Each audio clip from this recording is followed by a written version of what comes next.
안녕하세요. 여러분들은 학벌이 얼마나 중요하다고 생각하시나요? 저 같은 경우에는 크게 학벌이 중요하다고 생각하진 않았거든요. 제가 이번에 결혼하고 나서 겪었던 이야기를 들어보시면서 제가 잘못한 건지 같이 판단을 해주셨으면 좋겠어요. 저는 30대 여자로 결혼 생활 4년 차에 접어들고 있는데요. 예전부터 저는 학업에 관심이 없고 사업을 구상하는 것에만 집중하다 보니 고등학교 졸업 이후 바로 취직했던 케이스예요. 이 부분에 대해서는 단 한 번도 후회를 해본 적이 없었고요. 하지만 이게 나중에 제 발목을 잡을 줄은 꿈에도 몰랐는데요. 저는 20살에 졸업 후 바로 일을 시작하면서 벌이도 괜찮았고 남들과는 좀 더 빠르게 저축도 시작하면서 사업체를 이끌기까지 저의 20대를 그대로 갈아 넣었다고 볼 수 있거든요. 그러다 보니 저도 그 부분에 대해서는 자부심을 가지고 있던 부분이고요. 남들 놀고 대학 캠퍼스를 누릴 때 제 사업을 위해서 현장을 뛰고 그만큼 노력을 해왔던 결과물이 지금의 저를 만든 것 같아 후회는커녕 오히려 자랑스럽게 여기는 부분이었거든요. 남편도 제 이런 부분을 보고 꾸준하고 성실하게 일하는 사람이라 끌렸다고 했고요. 아무도 제 인생에 대해서 불쌍하게 여기거나 안타깝다고 생각하진 않았어요. 물론 어른들은 조금 더 청춘을 누렸으면 좋겠다고 말씀하시긴 했지만 저는 오히려 이게 청춘이라고 생각했거든요. 제가 공부에 흥미가 있었다면 공부를 했을 테지만 그게 아니라서 일찍 부모님께도 허락을 받았는데요. 졸업 후에 제가 일만 하는 모습을 보시니 걱정이 되셨는지 학교에 대한 이야기를 하시더라고요. 정말 대학에는 안 갈 생각이야? 지금이라도 안 늦었는데. 네. 저는 확고한 목표가 있으니까 대학 가지 않아도 돼요. 나중에 학력 필요할 때 가도 되니까 성급하게 공부하길 포기하지 마라. 그래, 요즘에는 학벌이 아무래도 중요하긴 하니까. 괜찮아요. 제 사업할 건데 이 분야에 있어서 전문가면 되는 거죠 뭐. 그리고 자격증도 이미 따서 준비도 되어 있고요.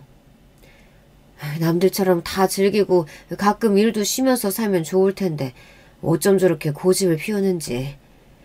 힘들 땐 언제든지 엄마 아빠한테 이야기해야 한다. 네, 그럴게요. 너무 걱정하지 마세요.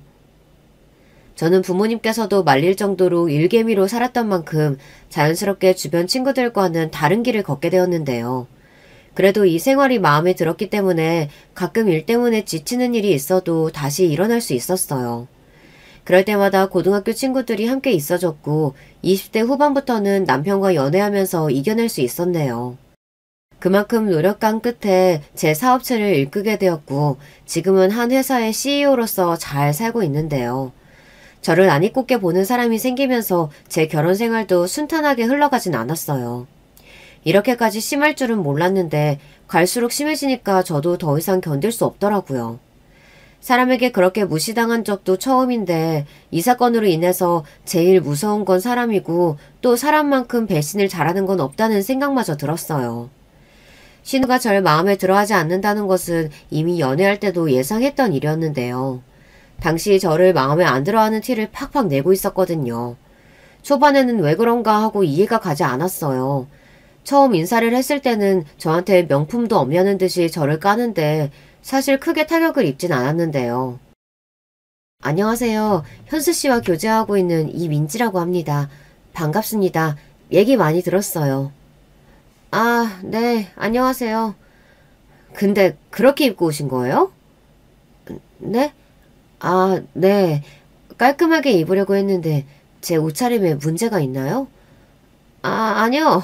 아니, 뭐 그런 건 아니고 잘 나가시는 분이라고 들었는데 명품도 하나 없어서요. 제가 명품에는 관심이 없어서요. 딱히 없어도 잘 살고 있고 필요성을 못 느끼겠더라고요. 중요한가요? 아니에요. 앉아서 밥이나 먹죠. 그때부터 저를 안 좋아한다는 것은 알고 있었지만 결혼하기 전이었고 나이도 저보다 5살이나 어렸기 때문에 그냥 질투가 나는 건가 싶어서 첫 만남 이후로는 더 만난 적이 없었어요. 당시 연애를 하면서 문제가 되었던 부분도 없었고요. 서로 각자의 자리에서 열심히 하다 보니 결혼 적기가 되면서 결혼까지 준비하게 되었네요. 주변에서는 신우가 될 사람이 못 살게 굴면 결혼 생활이 힘들다고 하는데 저는 그 당시만 해도 자주 안 보면 되지 않을까 싶었거든요. 그래서 인사를 할 때도 저를 무시하는 게 느껴졌을 때 그냥 한 귀로 듣고 흘렸어요. 안녕하세요, 어머님, 아버님. 이민지라고 합니다. 얘기 많이 들었어요. 듣던 대로 참하고 예쁘네. 아이, 그러게. 우리 현수가 부족할 텐데 결혼까지 생각해줘서 고마워요. 거봐, 내가 말했지? 우리 민지가 얼마나 똑부러지고 잘하는데. 나 민지랑 결혼할 거야. 반대하는 사람 없지? 난 싫은데? 뭔 결혼이야. 나이도 아직 젊으면서 후회 안 하겠어? 얘, 그게 무슨 말버릇이야. 당장 사과하지 못해? 어머님, 괜찮습니다. 현지씨가 그렇게 생각할 수도 있죠. 뭐래, 내가 결혼하고 싶다는데 왜 너가 난리야. 그리고 너 전부터 민지한테 자꾸 말 이상하게 한다. 내가 뭘, 있는 얘기만 했는데. 현지, 너도 그만하고 우리는 결혼하는 거 반대할 생각 없다. 두 사람이 좋을 대로 해. 그렇게 시댁에 먼저 허락을 받은 뒤에는 저희 집에 가서 인사도 드렸어요. 남편이 평소에도 저희 부모님께 연락을 드렸던 상황이라 쉽게 허락을 구할 수 있었는데요. 저희는 둘 다 모아둔 돈을 가지고 시작했고 양가 부모님 도움은 받지 않았어요. 본격적으로 결혼 준비를 하기 시작한 뒤로는 신우의 태도가 살짝 달라지긴 했는데요. 그건 바로 저에게 명품백을 가지고 싶다는 듯이 이야기를 하며 바라는 게 있을 때만 그러더라고요.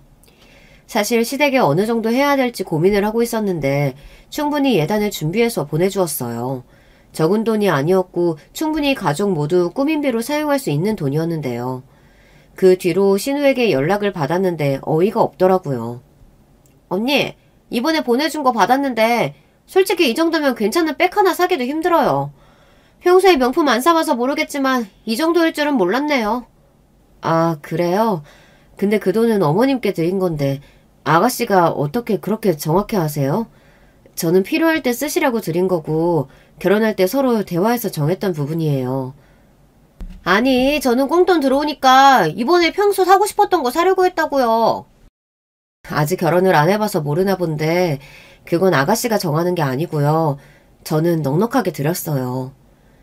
어머니도 말씀을 안 하신 걸 신우가 전화해서 이야기하니 기분이 썩 좋진 않더라고요. 이 부분은 남편에게 말을 해야 할 것 같아서 전화를 했는데 미안하다고 하며 동생 교육을 똑바로 시키겠다고 하네요.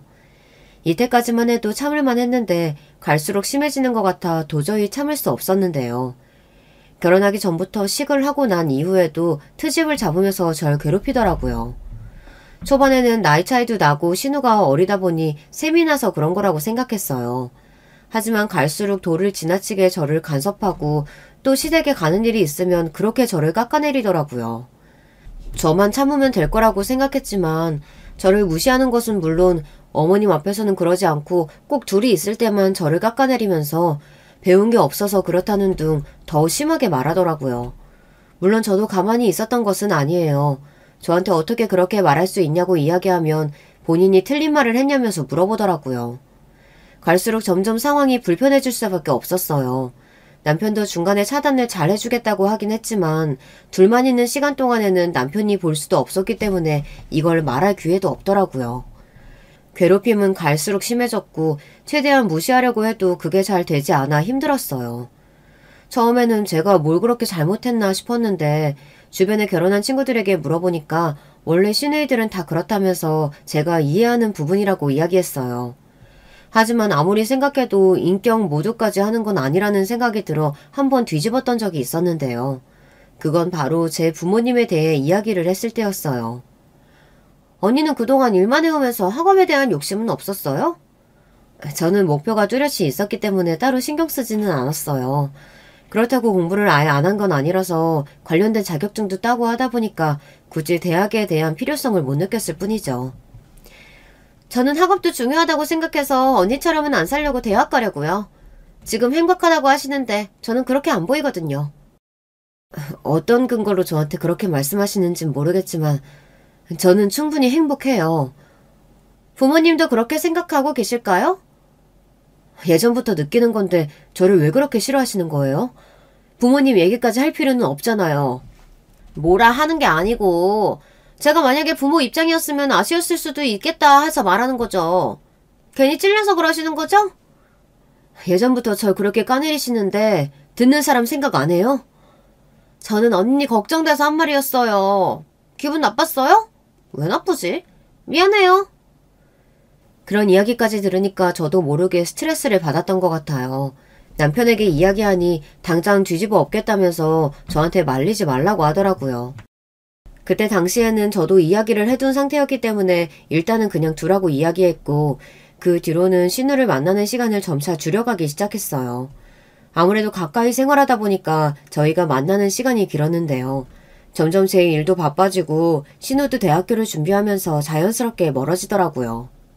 신우가 그동안 한 말을 잊고 살다 보니 저도 너무 예민하게 반응했던 것 같아 신경을 쓰지 않고 있었는데요. 언제나 신우가 좋은 대학에 붙고 나서 더 심해졌어요. 열심히 하더니 누가 들어도 인정할 만한 학교에 들어가게 된 것이었는데요. 사실 정말 들어갈 줄은 몰랐는데 저도 학교 이름을 듣고 깜짝 놀랐어요.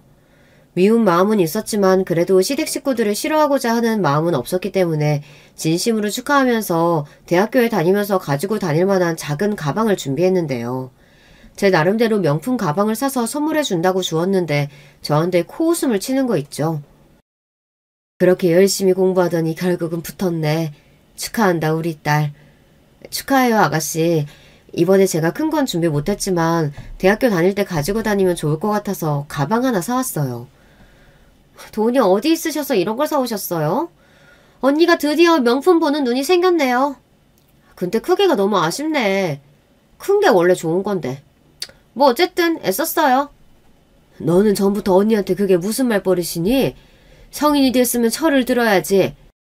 이번 대학도 사순해서 겨우 들어가 놓고서 얼른 사과하지 못해? 아 엄마 그 얘기가 여기서 왜 나와? 신우와는 이렇게까지 사이가 안 좋을 줄은 몰랐는데 대학에 들어간 이후로는 무시하는 게 더 심해졌어요. 저한테 물어보고 제가 모르면 그럴 줄 알았다며 말하는데 이게 은근히 자존심 상하는 일이더라고요. 이대로 두었다간 제자리를 못 찾을 것 같아 어떻게 할까 싶었는데요. 남편은 이제 대학도 갔고 더 볼 일 없을 테니 너무 마음 쓰지 말라고 했어요. 하지만 그건 결혼 초에도 들었던 이야기였기 때문에 신뢰하기는 어려웠는데요. 남편도 중간에서 잘해주는 것 같아도 둘이 있을 때마다 그러니까 시댁 가는 것도 망설여지게 되었어요. 저도 모르게 자존감이 떨어진다고 해야 할까요?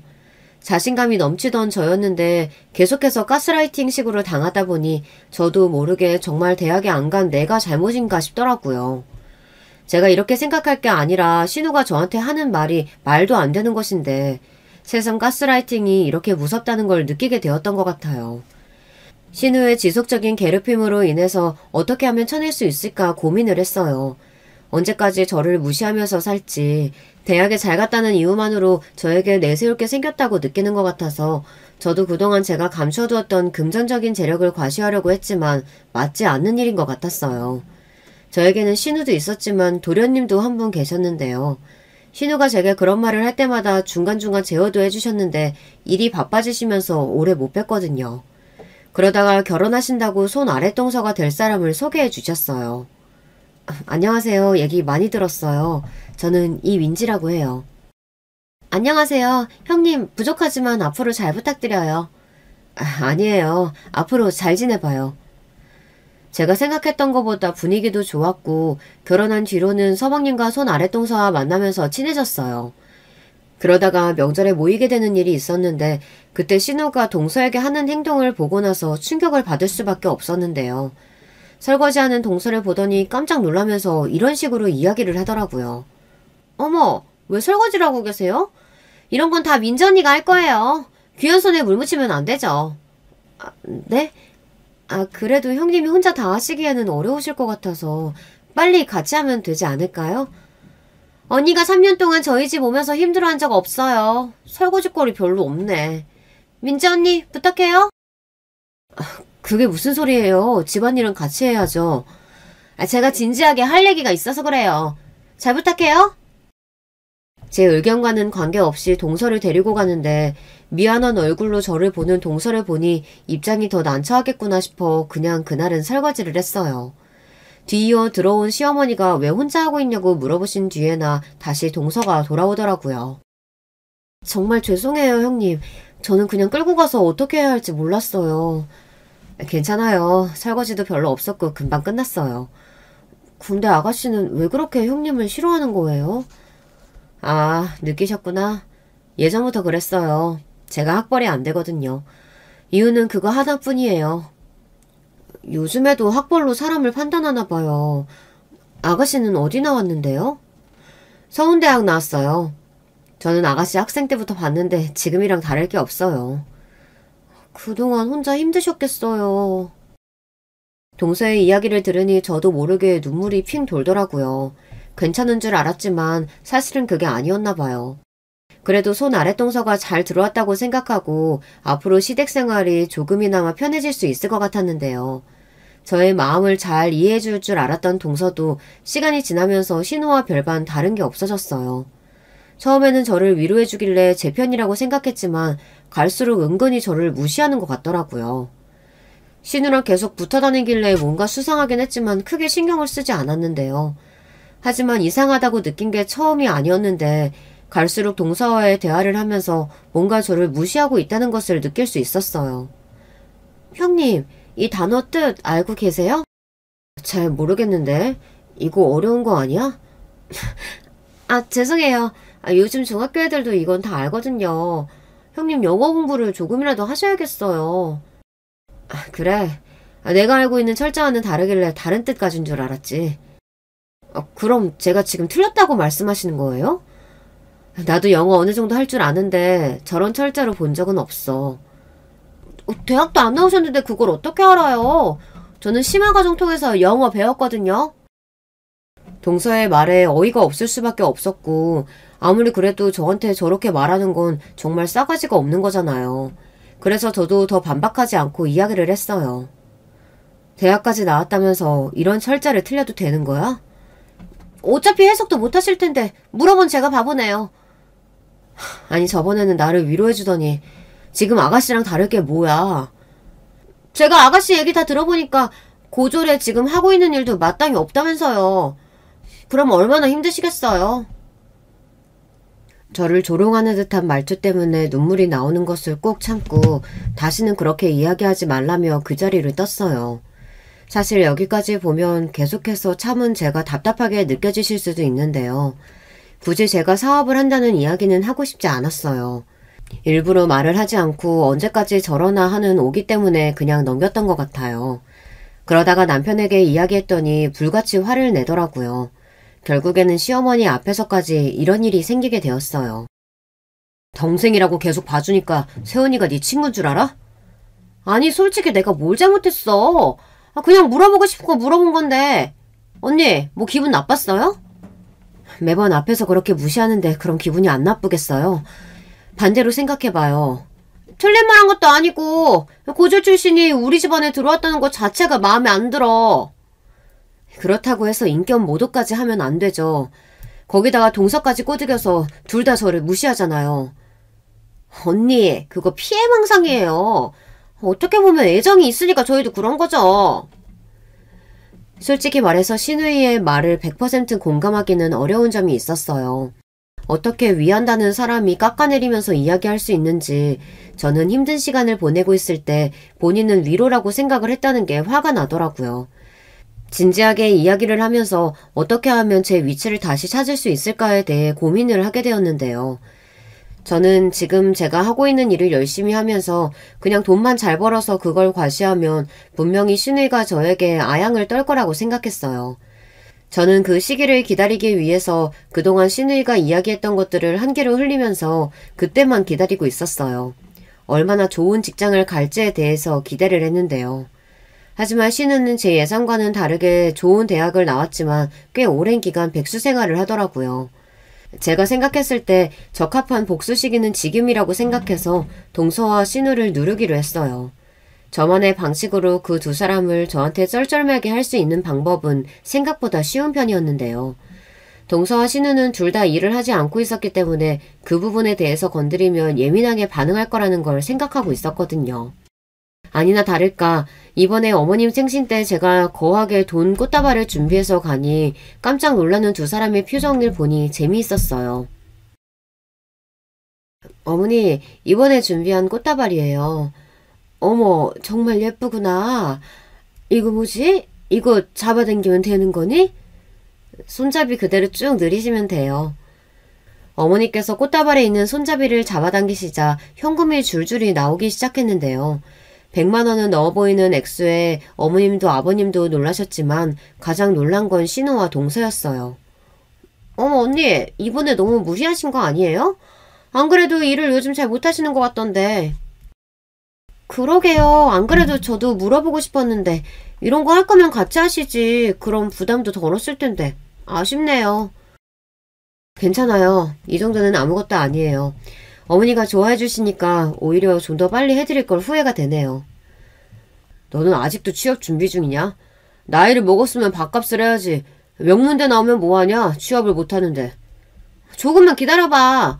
명문대 졸업한 사람 연봉은 장난 아니거든? 내가 보니까 주변 친구들은 다 8,000원 기본으로 받아. 그래, 너는 말로만 하지 말고 밥값 좀 해라. 네 시연이 봐, 얼마나 성실하게 사니? 그래봤자 고졸인데 뭐 벌면 얼마나 벌겠어. 너 말 다 했어? 어쩜 그렇게 네 세원이를 무시하냐? 앞으로 어떡하려고? 적어도 고졸 인생인 세원이보다는 잘 살 것 같은데? 지금 얼마 버는지 모르겠지만 난 앞으로 더 몸값이 높아질 사람이니까. 네가 잘 모르나 본데 네 새언니 한 기업의 대표야. CEO라고. 뭘 매출이 얼만 줄이나 알아? 너는 평생 일해도 못 모을 돈을 다 벌었다고. 자산만 해도 몇 억이고 그동안 벌 수 있는 돈 다 벌었으니까 당연히 일하는 시간이 줄어들 수밖에 없지. 그게 사실이야? 언니가 그렇게 돈을 많이 번다고? 나중에 후회하지 말고 지금이라도 사과하고 잘해라. 됐어. 사과받으려고 그런 건 아닌데. 아가씨 연봉의 몇 배는 벌고 있으니 앞으로 저희 집이 힘들 걱정은 하시지 않아도 돼요. 걱정 안 하거든요? 그리고 언니가 그동안 힘들다고 말했던 것도 있으니까 돈 못 버는 줄 알았죠. 당연히 대금도 내고 돈이 들어올 때까진 돈이 없으니까 그런 거죠. 지금은 순익만 해도 직장인 연봉 수준은 되니까 괜찮아요. 그러니까 너무 걱정 말아요. 동서도 더 이상 이야기를 하지 못하고 제가 쳐다보니 급하게 눈을 피하더라고요. 사실 그동안 제가 어떤 일을 하는지 돈을 얼마나 버는지 알려주지 않으니 당연히 몰랐겠죠. 어색하게 식사 자리가 끝나고 시어머니께서는 신우가 저렇게 잘한 건 본인 잘못이라며 너무 미워하지 말라고 하셨어요. 저야 뭐 미워할 생각이 없었기 때문에 당연히 이해한다고 말씀을 드렸는데요. 곧이어 식당에서 나온 신우가 저에게 따지면서 물었어요. 그게 사실이면 언니는 왜 그동안 명품도 하나 안 사고 그렇게 살았어요? 보여주는 것이 중요한가요? 저는 그런 거 없어도 잘 살아요. 아무리 그래도 그렇지. 알았으면 그렇게 언니 무시 안 했을 거 아니에요. 결국에는 또 제 잘못이라고 말하는 것 같네요. 그런 게 아니라 언니가 너무 소소하게 사니까 저도 오해를 했던 거죠. 해인기업 대표인데 너도 들어본 적 있지? 나도 진짜 말하고 싶었는데 네 새언니가 말하지 말라고 해서 지금까지 참았던 거야. 그럼 미리 말씀을 하시지. 형님 정말 대단하신 분이셨네요. 저희 기업 자체가 선한 영향력을 준다는 이미지로 알려져 있기 때문에 모르시는 분이 거의 없었어요. 다행히 기업이 잘 운영되다 보니 중요한 일이 아니면 딱히 제가 신경을 쓰지 않고 있었거든요. 일을 하지 않아도 쌓이는 돈이 있으니 걱정할 일도 없었고요. 동서와 신우가 쩔쩔매는 모습을 보니 웃기기도 하고 그동안 학벌로 저를 무시하는 것을 버티다가 이렇게 터뜨리니 재미있기도 했어요. 뭔가 잘못되었다고 느꼈는지 저에게 미안하다고 이야기하는데 굳이 제가 봐줄 이유는 없었어요. 설마 이걸 알게 된 이후 저한테 잘해줄까 싶었는데 제 예상이 딱 맞았더라고요. 언니, 요즘 잘 지내시죠? 다른 건 아니고 요즘 힘드신 건 없나 해서요. 제가 그동안 언니한테 섭섭하게 했던 거 아는데 진짜 죄송해요. 제가 사과할게요. 아가씨, 사과는 받아줄게요. 하지만 지금처럼 더 친해지지도 않고 그냥 기본만 지키면서 살아요. 언니 그러지 마요. 저는 언니랑 더 친해지고 싶어서 그런 거였어요. 말이 되나요? 그렇다고 사람을 인격모독하고 깎아내리는 건 아니죠. 앞으로 시댁일 위에는 따로 연락 안 했으면 좋겠어요. 칼같이 이야기하니 전화기 너머로 한숨을 쉬는 소리가 들렸어요. 이제 와서 후회를 해봤자 이미 제 마음이 다쳤기 때문에 어떠한 아부든 받아줄 필요가 없었거든요. 그 뒤로는 동서에게 연락이 와서 신우와 똑같이 그동안의 행실에 대해 사과를 하더라고요. 사실 이렇게 사과를 들으니까 더 어이가 없었어요. 학벌뿐만이 아니라 고졸은 돈을 못 번다는 생각으로 그동안 저를 무시한 거잖아요. 그렇게 보니까 저도 사과를 해도 냉정하게 받아들일 수밖에 없었는데요. 사실 더 가까이 지낼 생각도 없었고 무시하는 것만 없으면 따로 문제가 될 게 없었거든요. 하지만 제 생각과는 다르게 끈질기게 저에게 연락을 해오는 동서와 신우 때문에 운동하는 스트레스를 받았어요. 돈 때문에 힘들다는 이야기를 꺼내며 본인이 돈을 벌지 않으니 딸 학원을 늘려주고 싶은데 그것도 잘 되지 않는다면서 저한테 이런 이야기를 하는 걸 들으니까 어이도 없었어요. 사실 이런 문제는 저에게 한 번도 말을 하지 않았던 문제예요. 물어보면 본인들은 얼마나 잘 살고 있는지 과시하면서 저를 무시하기 바빴거든요. 특히 신우는 직장을 다니지 않는데도 불구하고 이번 주 오히려 생활비가 넉넉하다며 이야기를 했던 기억이 나네요. 이제 와서 이야기를 해도 다시 받아줄 생각이 없었기 때문에 남편에게도 분명하게 말해두었어요. 내가 얼마 버는지 알고 난 뒤에도 계속 연락 오는데 난 도와줄 생각 없으니까 자기 선에서 알아서 끝내. 당연하지. 내가 중간에서 잘할게. 신경 쓰지 말고 여보는 할 일 하면서 지금처럼 살면 되는 거야. 그동안 내가 많이 참았던 거 알지? 당연히 알고 있지. 내가 그렇게 말을 해도 듣지 않더니 결국 이렇게 됐네. 여보는 동생이라서 더 마음이 안 좋겠네. 미안해. 괜찮아. 걔가 잘못한 거고 앞으로 여보가 어떤 선택을 하든지 나는 존중해 줄게. 사실 남편이 본인의 동생 편을 들지 않는 것만으로도 저는 마음이 풀릴 수밖에 없었는데요. 평상시에도 신우에게 저 대신 타박을 해주고 동서가 심하게 선을 넘는 날에는 서방님께 이야기를 하는 것을 몇 번 봤었거든요. 이때까지만 해도 든든한 제 편이 있다는 게 좋아서 항상 열심히 일을 하고 두둑하게 용돈을 챙겨주는 등 남편이 회사 때문에 힘들어하는 것을 보고 퇴사까지 하게 해주었어요. 저 혼자 버는 것만으로도 충분히 생활이 가능했고 남편이 집에만 있는 것이 지루하다고 해서 작은 건물 관리를 맡기기 시작했는데요. 제 사업체를 운영하는 곳에 공동으로 관리를 하게 되었는데 성실하던 남편이 번하기까지는 오랜 시간이 걸리지 않았어요. 결혼하고 나서 저한테 항상 다정했던 남편은 게을러지고 집에서 게임을 즐겨하며 제가 시킨 일도 제대로 하지 않더라고요. 오늘 거래처에서 온다고 하는데 장부 관리는 제대로 했어? 아, 미안해. 오늘은 집안 정리하느라 건물에 못 가봤네. 거래처 사람들 오기로 했어? 그래서 밀리 연락도 해놓은 상태였는데 어쩔 수 없지. 그동안 문제 있었던 부분 없으면 괜찮아. 매출은 잘 나오고? 당연하지. 매출에 대해서는 걱정할 필요 없어. 남편만을 믿고 맡겼던 일이었지만 얼마 지나지 않아서 매출에 문제가 있었다는 것을 알게 되었고 그 돈의 일부가 남편의 개인 통장 그리고 신우에게 가고 있다는 것을 파악했어요. 저는 원래 통장 내역을 확인하지 않는 편인데 이번에 뭔가 확인하고 싶다는 생각이 들더라고요. 이때 저도 여자의 촉이 무섭다는 걸 느끼게 되었어요. 통장 잔고를 확인해보니 제가 생각했던 것보다 돈이 빠져나가고 있는 곳이 많더라고요. 처음에는 돈이 필요할 수도 있으니까 어느 정도 이해했는데 신우한테도 보내고 있었고 이게 다른 데도 새고 있다는 것에 대해서는 참지 못하고 바로 집으로 돌아와서 물어봤어요. 내가 당신 통장 확인해봤는데 돈이 이상하게 많이 빠져나가고 있더라. 무슨 일 있어? 믿고 낚였으면 냅둬야지 왜 몰래 통장 잔고를 보고 그래. 아무리 그래도 그렇지. 지금 대금 나갈 것도 있는데 그렇게 써버리면 어떡해. 달마다 들어오는 돈만 해도 얼만데 겨우 그거 가지고 그러냐? 남편이 필요해서 쓸 수도 있지. 정말 제가 알고 있는 남편이 맞나 싶을 정도로 달라진 모습을 보고 나서 적응을 할 수 없었어요. 제가 돈을 못 벌 때나 잘 벌 때나 소나무같이 한결같은 사람이었는데 갈수록 뻔뻔해지고 또 본인의 집안만 챙기는 모습을 보니 꼴보기가 싫어지더라고요.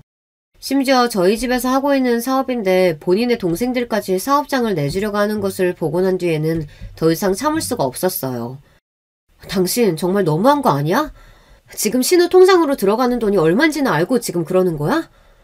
아니, 요즘 현지가 조금 힘들다고 하길래 도와준 것 뿐이야. 가족인데 이런 것 하나 못 해줘?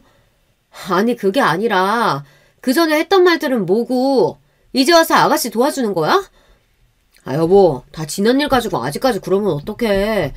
아니, 솔직히 말해서 우리가 여유가 있으면 좀 도와줄 수 있는 거 아니야? 그러니까 그걸 왜 당신이 정하냐는 거야. 적어도 나랑 상의는 해야 하는 거잖아. 단 6개월 만에 태세를 바꾼 남편을 보며 어이가 없었는데요.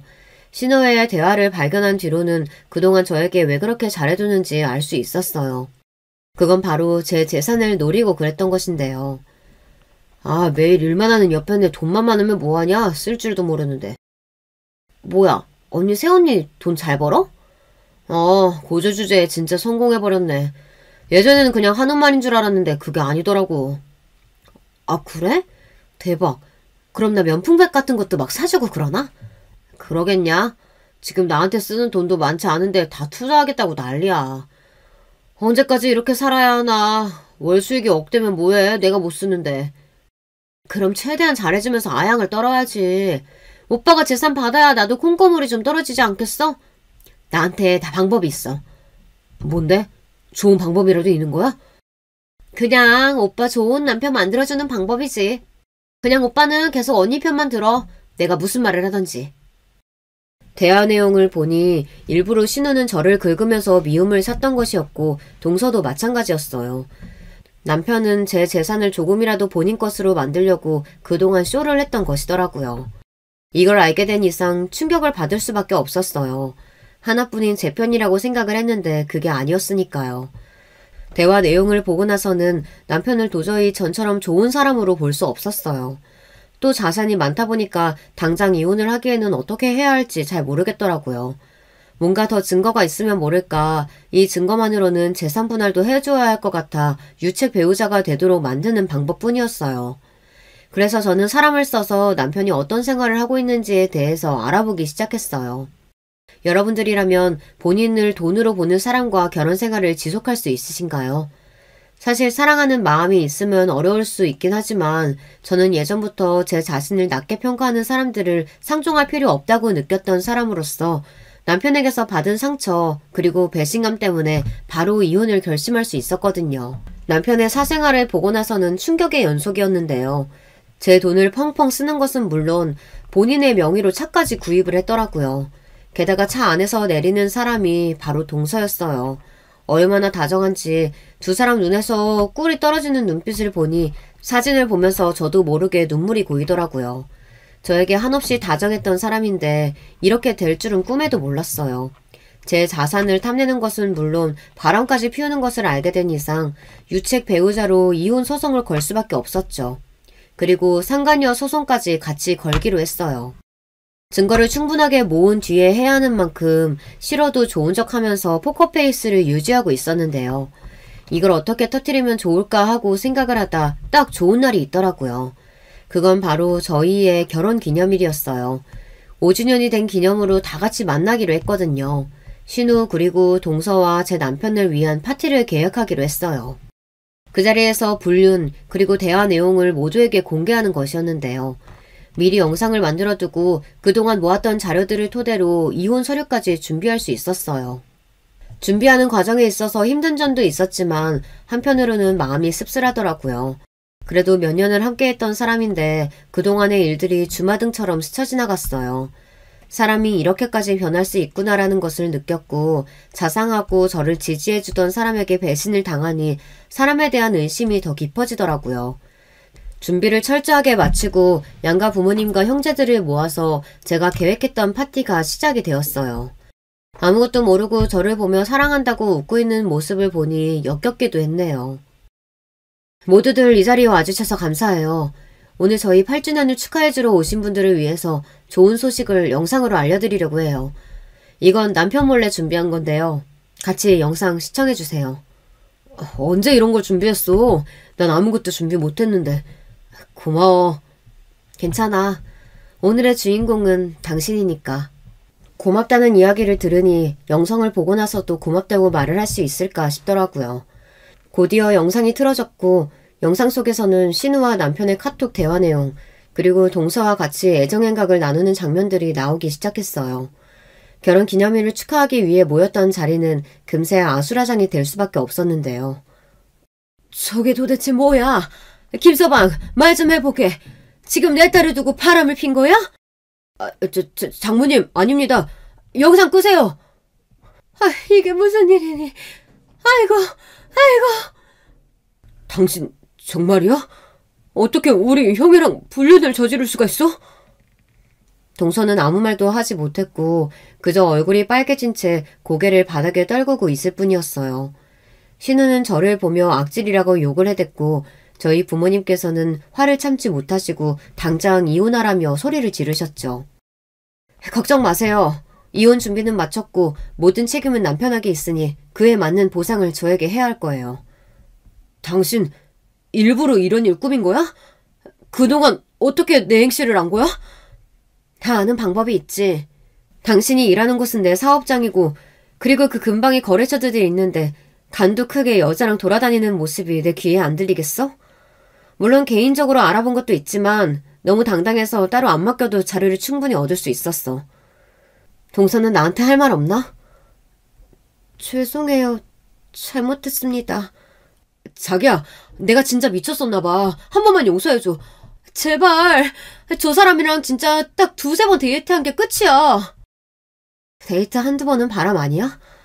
그렇게 당당하게 말할 건 아닌 것 같은데. 내가 다 잘못했어. 잘 나가는 당신을 보며 내가 얼마나 초라해졌는지 모르지.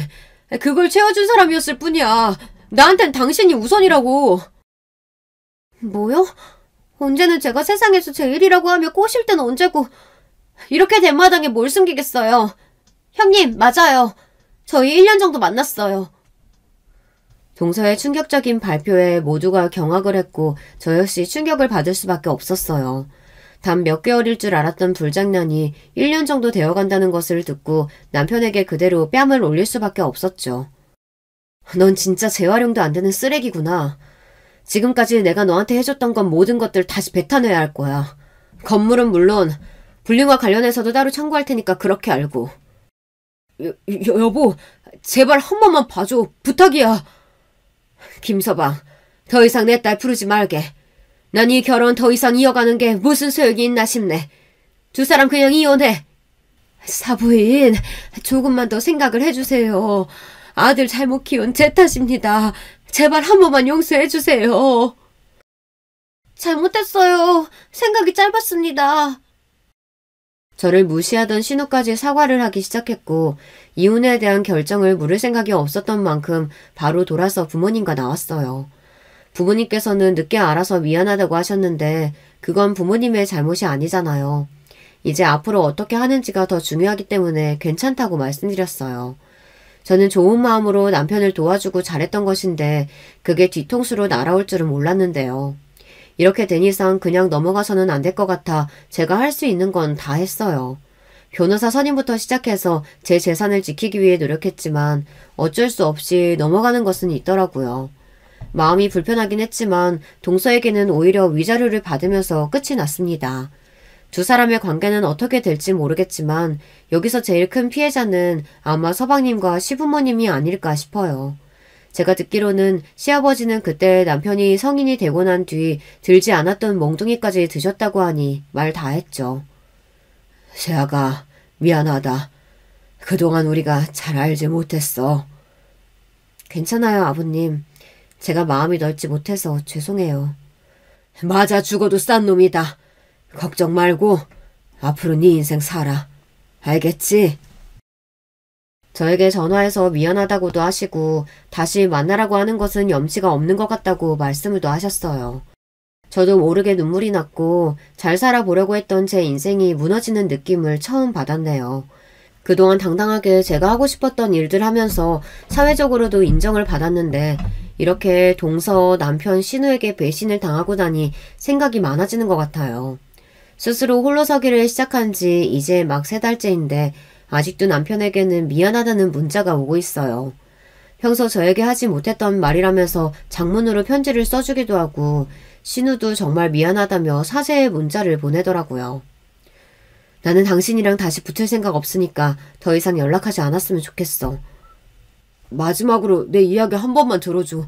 그동안 있었던 일 설명할게. 이미 다 끝난 마당에 더 이상 설명하지 않아도 괜찮아. 남편은 다행히 그 연락을 끝으로 더 이상 연락이 오지 않았어요. 그리고 연락이 오지 않는 것 같았던 동서에게도 문자가 왔는데요.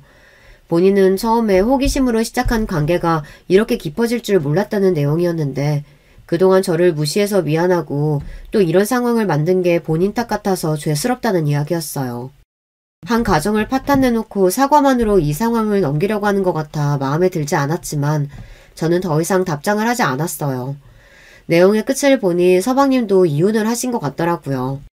본인이 다른 사람의 행복을 앗아갔으면 그에 맞는 결과가 따른다는 것을 이번에 깨닫길 바라는 마음이에요. 저는 이번에 사람이 얼마나 질투심이 많고 다른 사람이 잘 되는 걸 못 참는 게 무엇인지에 대해서 깨닫게 되는 일이기도 했는데요.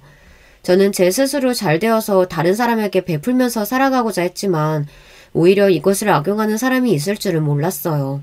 그것도 가장 가까운 남편에게서 그렇게 뒤통수를 맞을 줄은 몰랐죠. 처음에는 이혼을 하고 나서 한동안 힘든 시간을 겪기도 했는데요. 점차 회복해 나가기 위해 저만의 시간을 가져보기도 하고 여행도 다녔어요. 그동안 성공을 위해서 달려왔던 저를 위해서 한동안 휴식 시간을 주고 조금씩 맛있는 것도 먹고 하니까 회복이 되더라고요.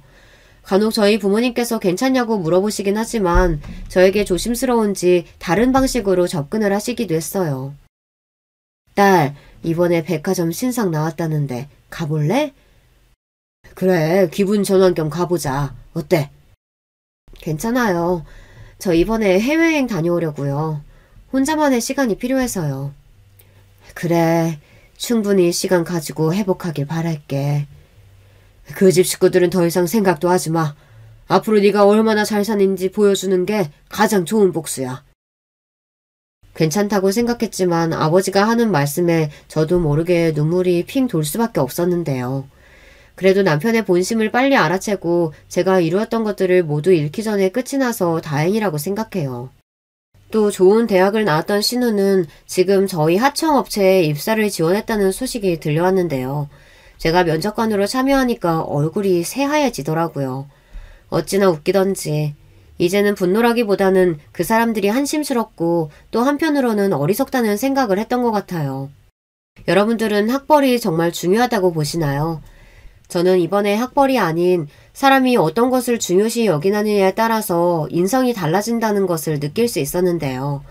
겉모습을 보고 판단하는 신우, 그리고 말에 현혹되어 제 남편이랑 바람을 피고 신우와 저를 따돌렸던 동서, 어떻게 보면 방관자이자 가해자였던 남편까지 처음에는 그렇지 않았던 것 같던 사람들이었는데 갈수록 욕망에 눈이 멀어서 결국에는 이런 파국을 맞게 되었네요. 전 남편이랑은 겹치는 사람이 많다 보니 아는 사람들이 많을 수밖에 없는데요. 종종 들려오는 소식으로는 일용직을 하면서 산다고 해요. 그동안 뭐에 빠진 건지 돈도 다 잃고 이곳저곳 돌아다니면서 사는 것 같다니 짠하기도 해요. 하지만 그때로 돌아갈 마음은 없었습니다. 결혼 당시 좋았던 기억들은 거의 없고 나중에는 불륜 그리고 저 몰래 돈을 빼돌렸던 기억만 남으니 잠을 자기도 힘들 정도였거든요. 사람에게서 상처를 받은 마음은 쉽게 치유가 되진 않았어요. 저는 단지 열심히 살아서 행복해지고 싶었던 것 뿐이었는데 결과가 이렇게 되니 씁쓸한 마음도 있었는데요. 하지만 회복하는 시간이 지나고 저를 진정으로 좋아해주는 사람을 다시 만날 수 있었어요.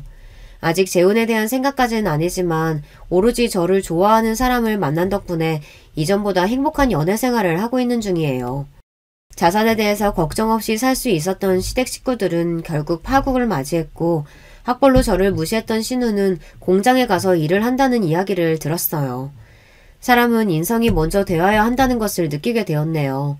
단순히 돈을 많이 벌고 적게 벌고를 떠나서 학벌, 외모 등이 좋아도 인격이 되지 않으면 그 사람의 가치는 바닥이 날 수밖에 없는 것 같아요. 신우는 좋은 대학도 나오고 얼굴도 이쁜 편이라서 인기가 정말 많았는데 본인이 말하는 말투, 태도 때문에 주변 사람들이 떠나가는 것 같더라고요. 내면의 아름다움도 필요하고 상대방을 타박하는 삶을 산다면 본인에게 돌아온다는 것을 알았으면 좋겠어요. 저 역시 신우에게 무시받는다는 느낌을 받았고 잘해줬었지만 검은 속내를 가지고 있었던 남편까지 이제는 그 집안에서 벗어나고 보니 제 행복을 멀리서 찾았던 것 같아요. 지금은 저를 생각해주는 지인들과 가족들이 있고 사랑하는 사람도 생기면서 자연스럽게 제 삶을 다시 되찾아가고 있는 중이에요. 저는 결혼한 지 이제 5년 차에 접어든 30대 후반 여자입니다. 제겐 남편과 사랑으로 노력해서 얻은 예쁜 딸이 하나 있어요. 이번에 눈에 넣어도 아프지 않을 우리 딸의 돌잔치를 하기로 했는데요. 오랜만에 모든 가족이 다 모이기로 해서 기대 반 설렘 반의 마음입니다. 돌잔치 소식을 들은 지인들도 다들 벌써 그만큼이나 시간이 흘렀냐며 덕담을 보내고 있는데 딱 한 사람만 연락이 없네요. 예상은 하고 있었지만 어쩜 그렇게 빗나가지 않을까요? 이런 제 예상을 한치도 빗나가지 않은 사람은 바로 제 형님입니다. 형님과는 이제 다른 사람을 통해서만 소식을 전해 듣는 사이가 되어버렸는데요. 저와 형님 사이가 어쩌다 이렇게 됐는지 한번 이야기해볼까 합니다. 저는 결혼 전까지 교사로 일했습니다. 남편과는 처음에 교육 워크숍에서 우연히 만나게 됐는데 첫인상이 도시 사람치고 너무 순박했어요. 남편을 만나기 전에 저는 항상 나쁜 남자들만 만나서 고생을 많이 했습니다. 그래서 세상에 마음 착하고 좋은 남자는 다 사라졌다고 생각했는데 남편을 만나보니 세상에 이런 사람이 아직 있나 싶어 놀랐었던 게 생각나네요. 그렇게 일 때문에 자꾸 마주치다 보니 어느새 남편에게 관심이 커졌고 저도 모르는 새에 사랑하고 있더라고요. 어느 날 남편과 데이트하던 중 전 이제 이 남자를 내 사람으로 만들어야겠다 싶었어요. 그래서 남편한테 우리 무슨 사이냐고 물었더니 남편의 얼굴이 새빨개지는 거예요. 그리고 한참 있다가 뭐 한다는 말이 우리가 사귀는 사이면 좋겠다고 하는데 그때 남편은 참 귀여웠어요. 그 뒤로 남편과 저는 예쁘게 오랫동안 연애하다가 결혼까지 약속했습니다. 결혼하기로 말이 나오자마자 바로 상견례를 하기로 했는데 이때 어디서 해야 할까 고민이 많았어요. 한참 고민하던 중 남편이 시어머니께서 여기서 하자고 하셨다며 제게 식당 주소 하나를 보내줬어요. 위치를 확인해보니 강남이더군요. 처음엔 조금 놀랐어요. 저는 굳이 말하자면 강북 토박이로 강남은 일 때문에 몇 차례 가볍게 들러본 정도밖에 없었거든요. 그래서 제겐 강남이 꼭 다른 나라처럼 느껴졌습니다. 그때를 생각해보면 이렇게 제대로 한번 강남에 가보는구나 하고 조금 두근거렸던 것 같기도 해요. 근데 상견례 전날 밤 남편에게서 굉장히 곤란한 목소리로 전화가 왔어요. 자기야, 내일 상견례 때 말이야. 우리 형 부부도 같이 갈 것 같은데 괜찮을까? 응? 갑자기? 이전에 그런 말 없었잖아. 혹시 어머님 아버님 대신에 나오신다는 거야? 아니, 그게 아니라 형수님이 꼭 한번 자기를 보고 싶다고 그러셨나 봐. 그래서 어머니가 같이 나오시겠다는데 역시 좀 그렇지? 남편 말에 저는 그 순간, 짧은 순간 정말 많은 고민을 했었던 것 같아요. 보통 상견례에 형제의 배우자가 같이 나오나 싶기도 했고요. 하지만 동시에 이제 가족이 될 사람이 궁금해서 그런 거 아니겠나 하는 생각이 들었어요. 그리고 어차피 결혼하면 제가 윗사람으로 모셔야 할 사람이니 미리 만나서 안면을 트는 것도 좋을 것 같았고요. 괜찮을 것 같아. 우리 부모님께는 내가 말씀드려 놓을게. 근데 형님은 어떤 분이셔? 자기 형은 내가 자기한테 이야기 많이 들었지만 형님은 처음 뵙는 거라 좀 긴장이 돼서 말이야. 남편에겐 형이 한 분 계셨는데 서로 사이가 좋았어요. 남편이 어릴 때 시부모님 두 분 다 맞벌이를 하셔서 형이랑 단둘이 있을 때가 많았는데 그때마다 형이 자기를 잘 챙겨줬고 그게 지금도 고맙다는 말을 자주 했죠. 보통 형제끼리는 많이 싸우는 걸로 알고 있는데 말이에요. 그래서 남편의 형은 만나기 전부터 좋은 이미지가 있었어요. 그런데 생각해보니 예비 형님 얘기는 잘 못 들은 것 같더라고요. 자기 자신에 대한 자부심이 좀 많이 강하신 분인 것 같기는 해. 그래도 사람 자체는 착하신 것 같아. 여러분은 자부심이 강한 사람이라는 말이 어떻게 느껴지시나요? 저는 남편의 말을 듣는 순간 예비 형님 성격이 보통이 아니겠다는 생각이 들었어요. 다음날 부모님과 함께 상견례 장소에 도착했을 때 제 생각은 확신으로 바뀌었습니다. 처음 뵌 형님에게서 깐깐한 분위기가 팍 느껴지더군요. 인사를 드리니 살짝 웃으며 받아주셨지만 전 그 사이에 저를 위아래로 훑는 눈길을 똑똑히 보고 말았습니다. 저는 긴장된 마음과 밀려오는 어색함으로 잠깐 할 말을 다 잊어버렸어요. 그 사이 저희 엄마가 먼저 말문을 여셨죠. 사부인께서 이 식당을 상견례 장소로 하자고 하셨다 들었어요. 식당이 너무 세련되고 예쁘네요. 음식도 정말 맛있을 것 같고요. 말씀 참 고맙습니다. 근데 솔직히 말씀드리면 여긴 우리 첫째 며느리가 골라서 예약해준 곳이에요. 첫째 며느리가 상견례 장소는 꼭 여기로 해야 한다고 해서 말이에요. 시어머니 말씀에 그제야 형님이 표정을 풀고 활짝 웃으시더군요. 여기가 강남에서 상견례 장소로 가장 유명한 곳이어서요. 새 식구 맞이하는 자리인데 아무 곳에서나 할 순 없죠. 그때야 저는 시어머니가 아닌 형님께서 상견례 장소를 고르신 걸 알게 됐습니다. 남편을 슬쩍 보니 남편도 그때 안 눈치였고요. 저는 그 자리에서 약간의 눈치로 시부모님과 형님이 굉장히 돈독한 사이라는 걸 알게 됐습니다. 시부모님이 형님께 가지는 신뢰나 마음이 꽤 두터워 보이기도 했고요. 그래서 저도 모르게 형님에게 잘 보여야 한다는 생각이 들어 더 긴장했어요. 하지만 첫인상과 다르게 형님은 매우 부드럽고 상냥하셨습니다. 우리 집 사람 되는 걸 환영해요. 내가 동서를 얼마나 만나보고 싶었는지 몰라요. 우리 한번 잘 지내봐요. 그 말 덕분에 긴장했던 마음이 풀리면서 기분도 편안해지고 좋았습니다. 깐깐해 보였지만 의외로 좋은 사람일지도 모른다고 생각했어요. 그런데 신혼집에 대해 말할 때부터 형님 표정이 약간 이상했습니다. 무언가 불만스러운 상태랄까요? 게다가 혼수랑 예단 이야기 때는 몇 번이나 무슨 말을 하시려다가 그만두셔서 참 많이 신경 쓰였어요. 하지만 별다른 말 없이 상견례는 끝났고 이후 남편과 저는 열심히 결혼 준비를 하기 시작했습니다. 그런데 며칠 뒤 모르는 번호로 전화가 온 거예요. 받아보니 형님이었습니다. 윤미 씨, 혹시 오늘 시간 돼요? 그럼 나랑 좀 만나요. 형님께서 저에게 단둘이 만나자고 연락이 온 거예요. 솔직히 단둘이 만나는 게 어색했지만 먼저 저를 챙겨주시려고 부르시는 건가 싶어서 알겠다고 했습니다. 전화를 끊자마자 형님에게서 어떤 주소가 하나 오더군요. 인터넷에 검색해보니 강남의 한 카페 주소였어요. 부랴부랴 나갈 준비를 마치고 약속 장소인 카페에 가보니 상견례 때와 별다른 바 없이 깐깐한 느낌의 형님이 먼저 도착해서 의자에 앉아 계시더군요. 제가 형님께 인사하며 맞은편에 앉으니 형님께서 바로 본론을 꺼내셨어요. 어차피 도련님이랑 결혼하기로 했으니 내가 형님이지? 그럼 편하게 말 놓고 그냥 동서라고 부를게. 오늘 부른 건 다른 게 아니라 혼수랑 예단 때문인데 동서 예단은 어디서 할 생각이야? 설마 정말로 상견례 때 말한 곳에서 해올 건 아니지? 그리고 혼수도 내가 상견례 때 동서 얘기 듣고 얼마나 놀랐는지 몰라. 너무 가성비만 따지는 게 아닌가 싶어 말이야. 그래서 내가 오늘 조언 좀 해주려고 여기로 불렀어. 나랑 오늘 강남에서 혼수 맞추기에 딱 좋은 곳이랑 예단 볼 곳 쭉 돌자. 알겠지? 난데없이 이게 무슨 말인지 모르겠더라고요. 다짜고짜 만나자고 해서 제 결혼 준비에 대해서 왈가왈부하는 말을 듣자니 조금 당황스러웠어요. 그렇다 해도 거기서 차마 마음에도 없는 말은 할 수가 없어서 솔직히 말씀드렸죠. 어머, 이렇게까지 신경 써주지 않으셔도 돼요, 형님. 이미 형준 씨랑 같이 고르고 있고 몇 개는 계약도 해서요. 그냥 형님께서 저 생각해 주시는 마음만 받을게요. 근데 형님은 강남 쪽을 참 잘 아시나 봐요. 당연하지. 나 고향이 강남이잖아. 몰랐구나. 도련님이 얘기 안 했나 보네. 그 이야기를 들으니 어쩐지 싶더라고요. 남편이 말했던 형님의 자부심이라는 게 이건가 싶기도 했어요. 상견례 장소도 그렇고 저한테 오라고 한 카페도 그렇고 둘 다 강남이었잖아요. 아무래도 형님이 강남과 뭔가 있는 게 확실하다 싶었죠.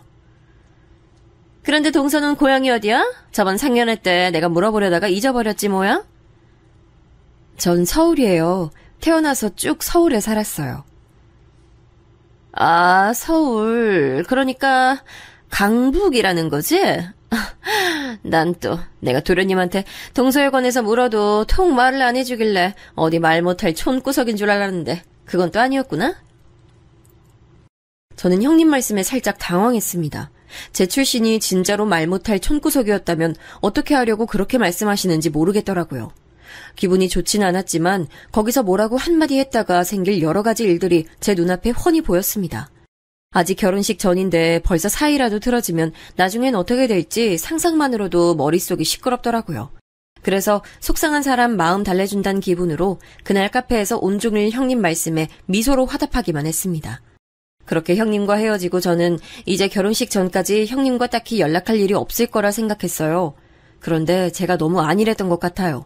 이후 형님은 더 자주 연락하시고 엄청나게 간섭을 하시기 시작했어요. 제가 지금 남편이랑 결혼하는 것인지 아니면 형님이랑 결혼하는 것인지 모를 정도로요. 그리고 그때마다 꼭 나오는 말은 강남에서는 이렇게 안 한다는 말이었어요. 한 번은 정말 마음에 드는 예식장을 발견해서 남편과 빠르게 상의하고 계약을 마쳤어요. 그런데 어떻게 아신 것인지 형님이 제게 전화를 하셨더라고요. 동서, 이런 예식장은 강남에서는 예식장으로 쳐주지도 않아. 지금이라도 얼른 다른 곳 알아보고 바꿔. 한 번밖에 없는 결혼식인데 여기보다 더 예쁘고 좋은 곳에서 해야 하지 않겠어? 그 말을 듣는데 기분이 마냥 좋지 않았습니다. 그래서 저도 형님께 한마디 했습니다. 혼수랑 예단 때도 잘 거절했으니까 예식장 이야기도 잘 거절해보자란 마음에서요. 형님이 저 신경 써주시는 마음 잘 알지만 저희 결혼식 예산엔 이 예식장이 딱 맞아서요. 그리고 형준 씨도 여기가 마음에 든다고 하고 저도 여기가 마음에 들어요. 그래도 이런 예식장에서 결혼하면 하객들이 와서 축하가 아니라 오히려 욕하고 가. 딱 한 번뿐인 결혼식인데 어떻게 이런 데서 할 생각을 해.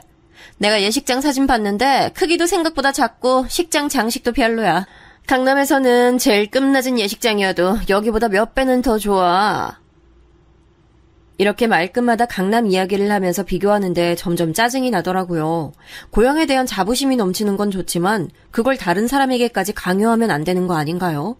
물론 저는 다시 형님께 그래도 바꾸는 건 안 될 것 같다고 말씀드리면서 어떻게든 예식장에 관해서도 잘 거절했습니다.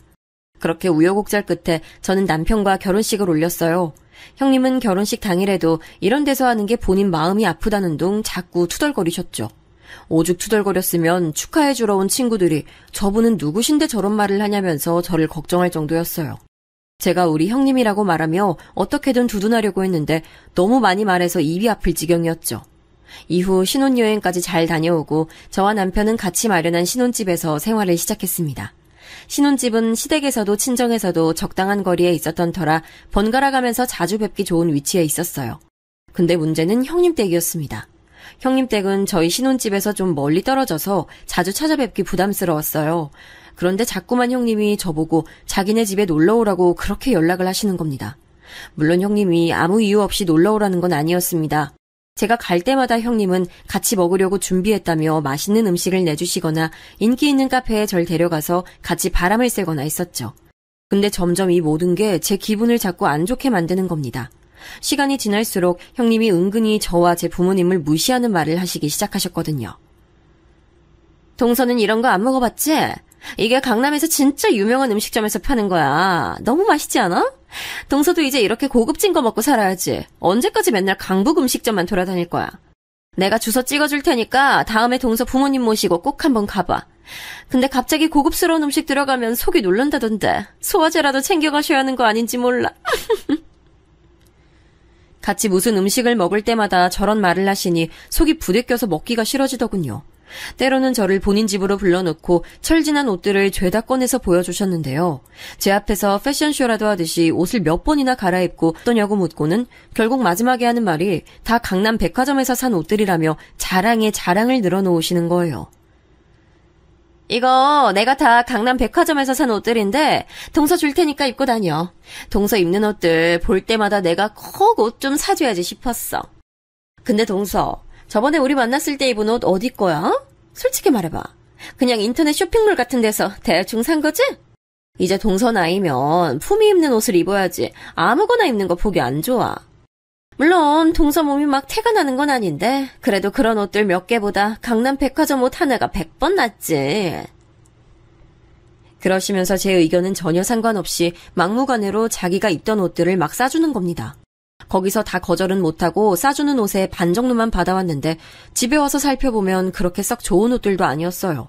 이게 정말 강남 백화점에서 산 옷인가 생각이 들 정도로 후줄근하고 원단도 안 좋고요. 박음질도 영 별로여서 그냥 그대로 다 접어서 압축백에 넣어서 장롱 구석에 넣어뒀었죠. 하루는 더는 옷 둘 곳도 없어서 남편한테 하소연하기도 했어요. 여보, 형님이 자꾸만 자기가 입었던 옷을 주셔. 처음엔 고마웠는데 그것도 한두 번이지. 나한테 옷 버리는 것 같아서 은근히 기분이 안 좋아.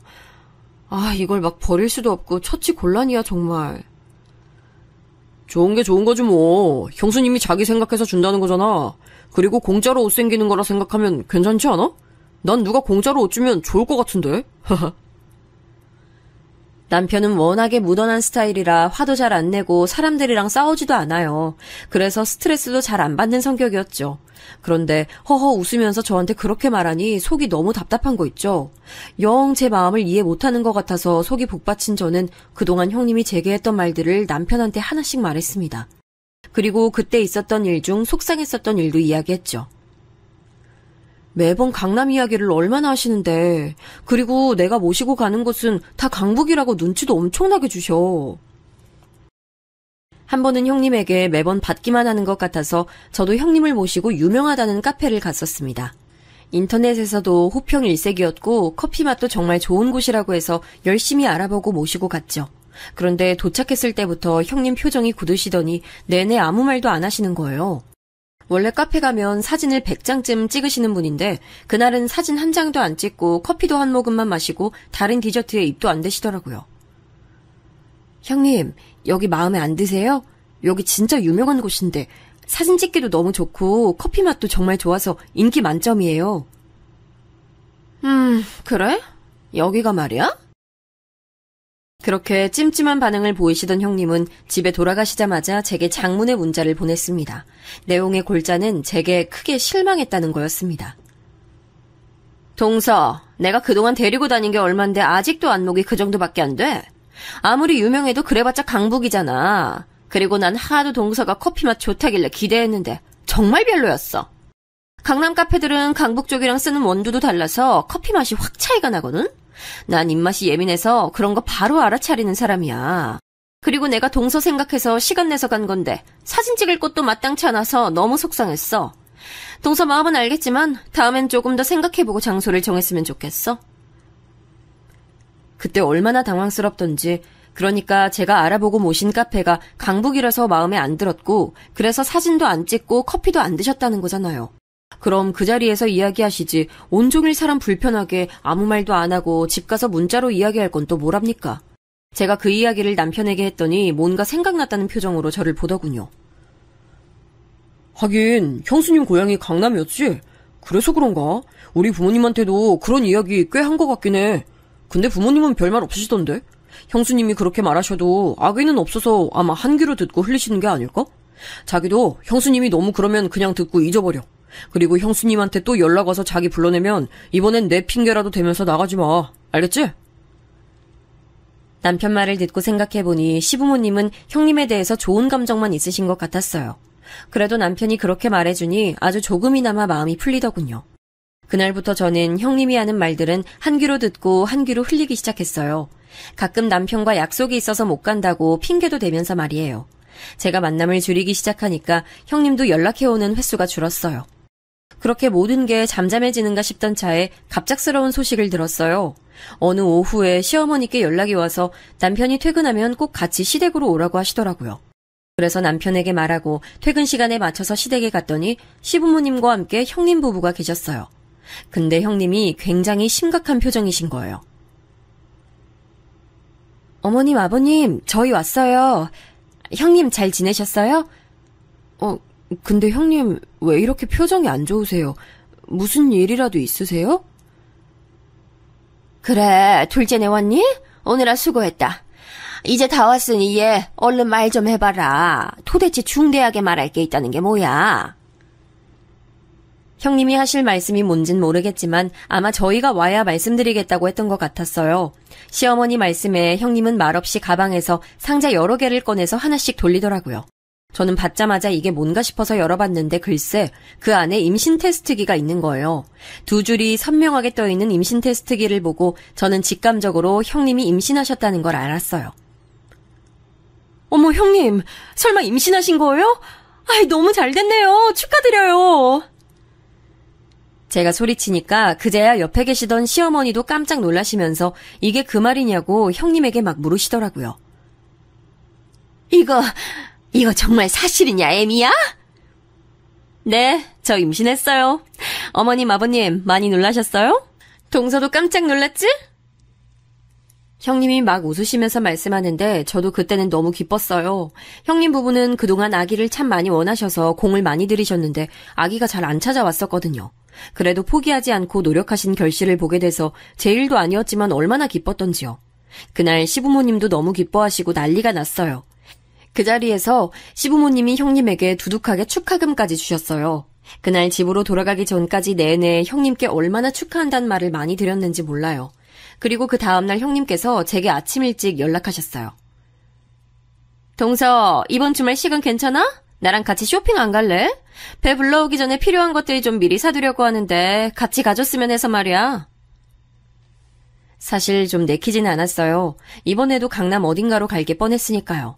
가서 제가 도움이 될까 싶었지만 임신하고 기분 좋으신데 분위기 맞춰드리자 싶어서 가겠다고 했습니다. 역시나 형님이 보내주신 주소는 강남 백화점이었습니다. 형님은 저를 보자마자 같이 둘러볼 곳이 많다고 얼른 가자고 하시더군요. 그렇게 아기용품들을 둘러보는데 형님이 문득 생각났다며 저에게 핸드폰 화면을 보여주시는 거예요. 동서 이거 봐봐. 이거 저번에 내가 임신 테스트기 서프라이즈한 거 영상 올린 건데 반응이 정말 너무 좋았어. 하트랑 댓글 수 좀 봐봐. 형님이 보여주신 화면을 보고 저는 깜짝 놀랐어요. 아니, 이전에 형님이 임신 테스트기로 시부모님이랑 우리 모두를 놀라게 했던 날 있잖아요. 그때 가족들이 놀라는 모습을 영상으로 찍으셨더라고요. 전혀 몰랐던 일이라 당황스러운 마음으로 보고 있는데 제가 놀라서 소리 지르는 걸 아주 화면 가득 당겨서 찍으신 거 있죠? 솔직히 좀 부담스럽고 불쾌했어요. 그날을 영상으로 남기고 싶으셨던 마음은 이해하지만 말도 없이 찍으신 게 좀 그랬어요. 그래서 조심스럽게 형님께 말씀드렸죠. 형님, 이런 건 언제 찍으셨어요? 전혀 몰랐네요. 근데 저 얼굴이 너무 크게 나와서 부담스러운데 지워주시면 안 돼요? 이런 건 우리 식구만 알면 되잖아요. 그랬더니 형님은 제가 뭘 모른다는 식으로 말씀하시더라고요. 동서는 참 뭘 모른다. 요즘 다 이렇게 해. 내 강남 친구들도 임신한 거 알았을 때 다 이렇게 해서 올리고 그랬어. 그리고 다들 축하한다고 너무 보기 좋다고 해주는데 뭐가 그렇게 문제야. 그리고 조금만 확대했는데도 이렇게 나온 걸 나보고 어떻게 하려고 그래. 아무리 봐도 형님이 크게 확대해서 찍으신 것 같은데 한사코 자기는 확대를 아주 조금만 했다고 하더라고요. 그래도 제가 저에게 말도 없이 이렇게 올리시는 게 좀 불편하다고 조심스럽게 말하니 결국엔 알았다고 내리겠다고 하시긴 했어요. 근데 안도하는 것도 잠시 갑자기 형님이 말투를 은근슬쩍 바꿔서는 제게 말씀하시는 게 아니겠어요? 그럼 동서, 내가 영상 내려주는 대신에 태어날 조카한테 아기용품 하나 선물해줘라. 그래줄 수 있지? 저는 그냥 옆에서 형님이랑 이야기하면서 같이 돌아다니고 구경만 하면 될 줄 알았는데 이야기가 이렇게 될 줄 누가 알았겠어요. 그래도 태어날 첫 조카에게 선물 하나는 해줄 생각이었기에 그렇게 하겠다고 했습니다. 제 대답이 끝나기 무섭게 형님은 봐둔 게 있다면서 저를 끌고 어딘가로 향하셨어요. 거기는 유모차 매장이었는데 딱 봐도 명품 중에서 명품 같은 고급스러운 유모차들이 세워져 있더라고요. 그냥 쓱 둘러보기만 해도 비싸 보이는 유모차들이라 설마 이 유모차를 사달라는 건 아니겠지 싶었죠. 동서, 이 유모차 봐봐. 엄청 좋아 보이지 않아? 이게 외국 명품인데 없어서 못 판대. 내가 여기 오기 전에 매장에 전화까지 해서 물어봤어. 지금 예약하면 출산할 때 딱 받을 수 있대. 동서, 첫 조카한테 이 정도는 해줄 수 있지? 저는 형님이 고르신 유모차 가격을 확인하고 속으로 깜짝 놀랐어요. 아니, 유모차 가격이 200만 원이 넘더라고요. 정말 큰맘 먹어도 100만 원까지 생각했는데 그거의 2배 가격을 보니 선뜻 그러겠다 말이 안 나왔습니다. 그래서 저는 남편이랑 상의를 해봐야 할 것 같다고 형님께 말씀드리고 집에 돌아왔습니다. 그날 밤 전 남편에게 형님이 말한 유모차에 관해 얘기했어요. 하지만 남편도 많이 부담스러워해서 저와 남편은 형님이 말한 모델은 아니지만 같은 브랜드의 조금 더 저렴한 유모차를 사드리기로 했습니다. 그 유모차도 사람들이 밤새 줄 서면서까지 사간다는 유명한 유모차였거든요. 하지만 형님은 제 말을 듣고 굉장히 불쾌해하셨습니다. 동서, 너무한다 정말. 첫 조카인데 그 정도도 못해줘? 그게 강남 엄마들 사이에서 가장 유명한 브랜드고 그 모델이 가장 안전하고 좋은 거라서 말한 거였는데. 근데 그 말을 들으니까 딱 드는 생각이 있었어요. 형님 말씀은 결국 그게 강남 사람들이 많이 쓰는 유모차여서 그렇다는 거잖아요. 형님, 저희 형편이 그렇게 여유 있진 않아요. 그리고 저랑 남편이 선물해드리겠다고 한 그 유모차도 그 브랜드에서 굉장히 유명하고 좋은 제품이에요. 한번 검색해보세요. 하지만 제가 그렇게 설명해도 형님은 막무가내셨습니다. 지금 내가 나만 위해서 그걸로 사달라고 한 것 같아? 내가 쓰고 동서 아이 가졌을 때 물려주면 서로 좋은 건데 그런 생각을 못해? 됐어. 그냥 아무것도 해주지 마. 결국 형님은 기분이 완전히 상하셨고 그날부터 약간 사이가 틀어졌어요. 남편이 아주버님께 유모차 대신 현금을 드리면서 형님께 말 좀 잘해달라고 했지만 딱히 상황이 나아지진 않았어요. 제가 어떻게 연락을 드려도 답도 없으시니 저도 다른 방법이 없더군요. 그렇게 시간이 지나서 드디어 조카가 태어났습니다. 조카를 보러 갔을 때 출산 전 있었던 일 때문에 형님에게 문전박대 당하면 어떻게 하나 걱정했어요. 하지만 강남 유명 제과점에서 주문 제작한 케이크를 들고 갔더니 기분이 풀리셨던지 반겨주시더라고요. 그래서 이제 좀 상황이 나아지려나 싶었는데 또다시 생각지도 못한 일이 생겼습니다. 날짜를 따져보니 조카의 100일이 가까워지고 있던 때였네요. 동서, 내가 우리 예성이 임신했을 때나 출산 때 별거 없었으니까 이번 100일 땐 기대해도 되지? 그때 돈도 드렸는데 형님은 제가 아무것도 안 한 것처럼 말씀하시더라고요. 기분이 영 좋지 않았지만 무엇을 원하시냐 여쭤보니 자기가 조만간 목록을 보낼 테니 거기서 해달라고 하시더군요. 살펴보니 거의 다 강남에 있는 가게에서만 구할 수 있는 것들이었습니다. 강남은 뭐든 다 비싸더군요. 그래도 이왕 선물하는 거 형님이 좋아하는 걸로 맞춰드리기 위해서 그중에서 가장 가격이 괜찮은 식기 세트를 구매했습니다. 조카 100일 축하는 크게는 못하고 식구끼리 작게 모여서 하게 됐습니다. 식구들끼리 모였을 때 저는 형님께 제가 준비한 선물을 건네드렸어요. 하지만 형님은 제가 준비한 선물을 받자마자 얼굴을 팍 구기셨습니다. 동서, 설마 이것만 준비한 건 아니지? 아니, 내가 보낸 목록에 이거 말고 다른 것들도 많았는데. 이러시면서 마음에 안 든다는 티를 팍팍 내시더라고요. 솔직히 제가 아무거나 막 사간 것도 아니고 보내주신 목록에서 산 건데 그걸 그렇게 말씀하시니까 너무 기분이 안 좋았어요. 항상 좋게 넘어가자 생각했지만 그날은 저도 좋지 않은 기분을 숨길 수가 없었어요. 제 표정이 안 좋아지자 남편이 수습하려 그랬던 건지 형님에게 말했습니다. 형수님, 이 사람이 좋은 마음으로 준비한 건데 그냥 좋게 봐주세요. 그래 여보, 이 식기 세트 여보가 갖고 싶어 했던 거긴 하잖아. 좋은 날인데 기분 풀어. 아주버님이 형님을 달래시는데 그 와중에 시어머니께서 한마디 하셔서 속이 박박 긁히는 기분이었습니다. 이거 하나만 사온 거야? 이후에 손님 대접할 일도 많을 텐데 이왕이면 2개쯤 사오지 그랬어. 하나 골라 사오랬다고 이거 하나 딸랑 들고 오는 것도 모양새가 보기 좋진 않네. 괜찮아요, 어머니. 동서가 다 좋은데 이런 부분이 조금 아쉬운 거 몰랐던 것도 아니고요. 그래도 이 정도로 아쉬운 줄 몰랐네요. 아무래도 제가 더 잘 가르쳐야 할지도 모르겠어요. 사람을 앞에 두고 이렇게 말하는 법이 어딨나요? 게다가 전 형님이 갖고 싶어 하시던 걸 선물로 드렸는데 도리어 욕만 들은 거잖아요. 그래도 조카는 잘못이 없으니 성심성의껏 축하하며 그날 일은 그렇게 일단락됐습니다. 그 후에 저는 의도적으로 형님의 연락을 피했습니다. 그놈의 강남 소리도 이젠 듣기 싫었고 자꾸만 선 넘는 형님의 발언도 듣고 싶지 않았어요. 그런데 그때 100일 이후 형님께서 시부모님께 제 흉을 본 건지 시부모님께 안부 전화를 드리면 두 분 다 자꾸 이런 말씀을 하시는 거예요. 자고로 아랫사람이 윗사람을 잘 모셔야 집안이 조용한 법이야. 그러니 언제 어디서든 형님을 어른으로서 공경하고 잘 모셔야 한다. 이것만으로도 화가 나는데 그 후 형님께서 제가 100일 축한 날 센스가 없었고 사람 마음을 신경 쓸 줄 모른다고 타박하는 문자를 보내신 거예요. 시부모님을 방패 삼아 사람을 괴롭히는데 제가 어떡하겠어요? 시부모님은 형님을 아끼시니 저는 거기에 딱히 별다른 말 없이 죄송하다는 말만 보내고 말았습니다. 제 사과를 받은 이후 형님은 만족하신 건지 달리 더 연락하지 않으셨죠. 그렇게 분한 마음에 소갈이하면서 살다 보니 어른들 사이야 어떻든 시간은 흐르고 조카는 하루가 다르게 쑥쑥 크더군요. 정말 눈 깜짝할 새에 조카의 돌이 다가와 있었어요. 그래서인지 뜸하던 형님의 연락이 다시 스멀스멀 잦아지더군요. 100일은 어쩔 수 없이 작게 했지만 돌잔치 때는 여러 가지 제약이 많이 풀려 아주 크게 할 수 있었어요. 형님은 초대장도 줄 겸 식사 대접하고 싶으니 남편이랑 자기 집으로 와달라고 하시더군요. 저는 형님의 연락을 받자마자 이번엔 또 얼마나 사람 속 뒤집히는 이야기를 하실지 생각이 들었어요.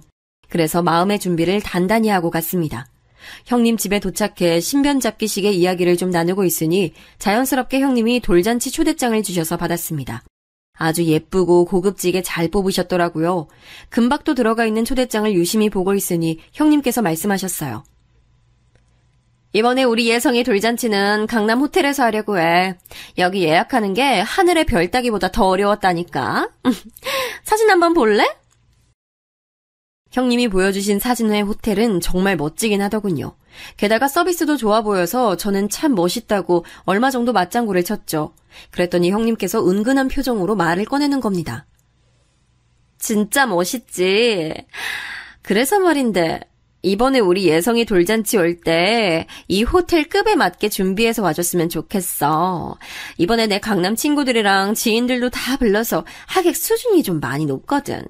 내 말 무슨 말인지 알지? 호텔 급에 맞게 준비해서 오라니요.